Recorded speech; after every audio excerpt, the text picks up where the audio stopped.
धर्मादाय आणि दस्त नोंदणीतील तांत्रिक त्रुटींचा गैरफायदा घेत तब्बल 10,50,00,000ची फसवणूक करणाऱ्या आणि आंतरराष्ट्रीय दहशतवादी संघटनेशी थेट संबंध असल्याचा आरोप असलेल्या जिल्ह्यातील 3 आरोपींना न्यायालयाने मोठा झटका दिलाय। या संघटनेने तब्बल 126,70,41,457 रुपये गोळा केल्याचे तपासात निष्पन्न झाले आहे। या प्रकरणातील एकाचा नियमित जामीन अर्ज तर दोघांचे अटकपूर्व जामीन अर्ज जिल्हा व सत्र न्यायालयाने तीव्र विरोधामुळे फेटाळून लावले आहेत। मुंबई दहशतवाद विरोधी पथकाने सोलापूर जिल्ह्यातील 3 आरोपींविरुद्ध भारतीय न्याय संहिता कलम 316(5), 318(4) आणि इतर विविध गंभीर कलमांखाली गुन्हा दाखल केलाय। आरोपींनी कट रचून दस्त नोंदणी आणि धर्मादाय विभागाच्या नियमांमधील तांत्रिक फरकाचा गैरफायदा घेतला। याद्वारे त्यांनी देणगीदार, आयकर विभाग, बँक आणि इतर शासकीय संस्थांची जाणीवपूर्वक दिशाभूल करत तब्बल 10,50,00,000 रुपयांचा अपहार केला व आर्थिक गैरलाभ मिळवल्याची माहिती समोर आली आहे। दहशतवाद विरोधी पथकाने जेव्हा आरोपींचे मोबाईल जप्त केले तेव्हा अत्यंत धक्कादायक माहिती समोर आली। आरोपींच्या मोबाईलमधील व्हॉट्सअप ग्रुपमध्ये 50 पेक्षा अधिक पाकिस्तानी नागरिकांचे नंबर सक्रिय असल्याचे आढळून आले। याशिवाय 72 पेक्षा अधिक आंतरराष्ट्रीय दहशतवादी संघटनेच्या पदाधिकाऱ्यांचे नंबर देखील पोलिसांच्या हाती लागले आहेत। अटक टाळण्यासाठी दोघांनी अटकपूर्व तर एकाने नियमित जामीन मिळवण्यासाठी न्यायालयात अर्ज केला होता। मात्र सरकारी वकील ॲडव्होकेट प्रदीपसिंग राजपूत यांनी या तिन्ही जामीन अर्जांना तीव्र विरोध केला। तिन्ही आरोपी हे देशद्रोही असून त्यांनी देशविघातक कृत्य करण्यासाठी लोकांच्या माध्यमातून हा पैसा जमा केला आहे। आरोपींचे थेट पाकिस्तानमधील नागरिकांशी आणि आंतरराष्ट्रीय दहशतवादी संघटनेशी संबंध उघड झाले आहेत। अशा देशविघातक कृत्य करणाऱ्या आरोपींना जामीन मंजूर केल्यास तपासावर गंभीर परिणाम होऊ शकतो, असा आक्रमक युक्तिवाद ॲडव्होकेट राजपूत यांनी कोर्टात केला। सरकारी वकिलांचा युक्तिवाद आणि दहशतवाद विरोधी पथकाने सादर केलेले गंभीर पुरावे ग्राह्य धरत जिल्हा व सत्र न्यायालयाने देश सुरक्षेचा मुद्दा लक्षात घेऊन तिन्ही आरोपींचे जामीन अर्ज फेटाळून लावले आहेत। या आंतरराष्ट्रीय कनेक्शनच्या धाग्यादोऱ्यांचा मुंबई एटीएस आता अधिक सखोल तपास करत आहे। मुंबई येथील दहशतवादी विरोधी पथकाने सोलापूर जिल्ह्यातील एका संस्थेवर कारवाई करून जवळपास 3 आरोपींविरुद्ध गुन्हा दाखल केलेला होता। त्यातील एका आरोपीला पोलिसांनी अटक केली तर दुसरे 2 आरोपी हे फरार झाले, त्यामुळे त्यांना अटक करता आली नाही। या प्रकरणामध्ये ज्या आरोपीला अटक झाली त्या आरोपीने न्यायालयामध्ये जामिनाचा अर्ज, तर जे 2 फरार आरोपी आहेत त्यांनी अटकपूर्व जामिनाचा अर्ज दाखल केलेला होता। या खटल्याची पार्श्वभूमी अशी आहे की जी संस्था या ठिकाणी सोलापूर जिल्ह्यामध्ये नोंदणीकृत आहे असं दाखवलं गेलं, तर ती प्रत्यक्षात धर्मादाय आयुक्तांकडे ती NGO या ठिकाणी रजिस्टर नव्हती।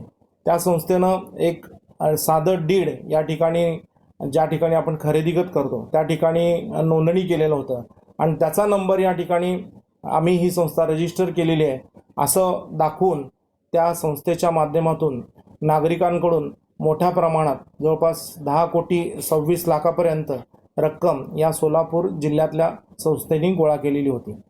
त्या संबंधित आरोपीकडे या ATSनं चौकशी केली असता जो आरोपी ताब्यात आहे त्याचा मोबाईल या ठिकाणी जप्त केलेला होता। त्याच्या मोबाईलमध्ये कितीतरी पाकिस्तानी नागरिकांचे नंबर सापडून आले।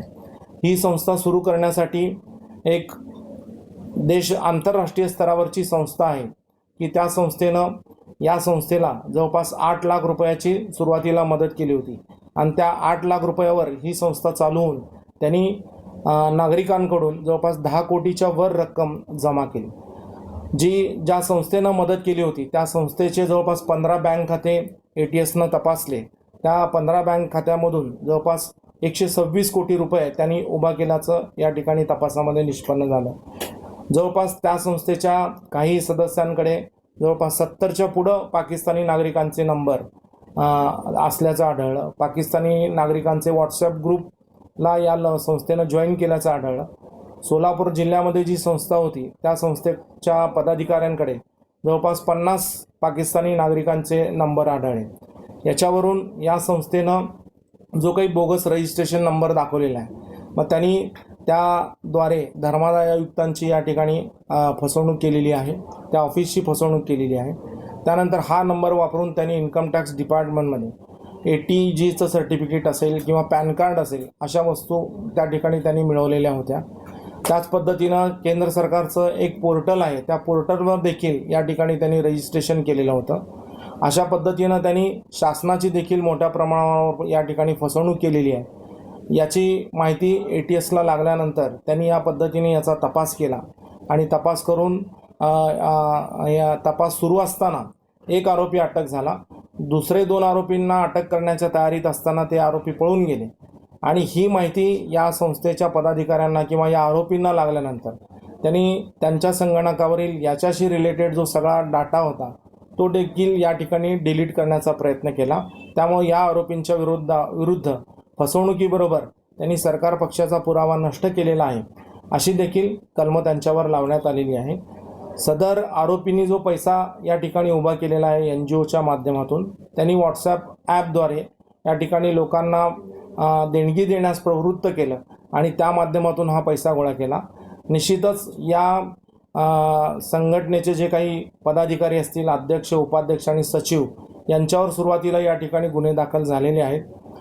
या लोकांनी याचा उपयोग हा निश्चितच यांची कनेक्टिव्हिटी ही या पाकिस्तानच्या नागरिकांची असल्यामुळं, पाकिस्तानच्या लोकांची असल्यामुळं, काही आंतरराष्ट्रीय दहशतवादी संघटनांच्या संदर्भात असल्यामुळं निश्चितच या पैशाचा उपयोग देशविघातक कृत्यांसाठी या लोकांनी केला जाऊ शकतो यांच्याकडनं किंवा केलेला पण असेल. त्याचा तपास अद्याप सुरू आहे. त्यामुळं हे आरोपी जे आहेत ते देशद्रोही असल्यामुळं यांनी राष्ट्रविघातक कृत्याच्या कार्यामध्ये सहभाग नोंदवल्यामुळं यांना जामीन देण्यात येऊ नये आणि यांचे आंतरराष्ट्रीय कनेक्शन असल्यामुळं यांना जामीन दिला तर निश्चितच या ठिकाणी तपास कामामध्ये ते अडथळा आणतील आणि विदेशामध्ये पळून गेलं तर त्यांना पुन्हा अटक करून तपास करणं सोयीचं राहणार नाही किंवा करता येणार नाही. त्यामुळं त्यांचा एका आरोपीचा जामिनाचा अर्ज तर दुसऱ्या 2 आरोपींचे अटकपूर्व जामिनाचे अर्ज फेटाळण्यात यावे अशी आम्ही न्यायालयाला विनंती केली आणि न्यायालयाने आमचा युक्तिवाद ग्राह्य धरून तिन्ही आरोपींचे जामिनाचे अर्ज न्यायालयाने फेटाळून लावलेले आहेत. सर, ATSच्या गडावर ही संघटना किंवा संस्था जी आहे ती कशा पद्धतीने इनिशियल अमाऊंट घेतल्यामुळे संस्था रजिस्टर ही संस्था सुरू करण्यासाठी ज्यांनी फंडिंग केलं, जवळपास 8 लाख रुपये फंडिंग या संस्थेला केलेलं होतं. तर ती फंडिंग ज्या संस्थेने केलं त्या संस्थेची चौकशी केली तर त्या संस्थेचे डायरेक्ट पाकिस्तानच्या, मी जसं मगाशी सांगितलं की जवळपास 70च्या पुढं पाकिस्तानी नागरिकांचे नंबर त्यांच्याकडून सापडले आणि त्या संस्थे एवढी छोटी संस्था असून देखील त्या संस्थेकडे जवळपास 15 बँक खात्यामधून 126 कोटी रुपयाच्या वर त्या ठिकाणी पैसे त्या लोकांनी देखील गोळा केल्याचं निष्पन्न झालेलं आहे. सर, थेट कुठं दहशतवादी यांचे आता काही संबंध किंवा तशा काही कारवाई आता दिसत आहेत? आत्ता तपास सुरुवातीला या ठिकाणी सुरू आहे. त्यामुळे आत्ताच आपण त्याच्याबद्दल काही भाष्य करणं योग्य राहणार नाही.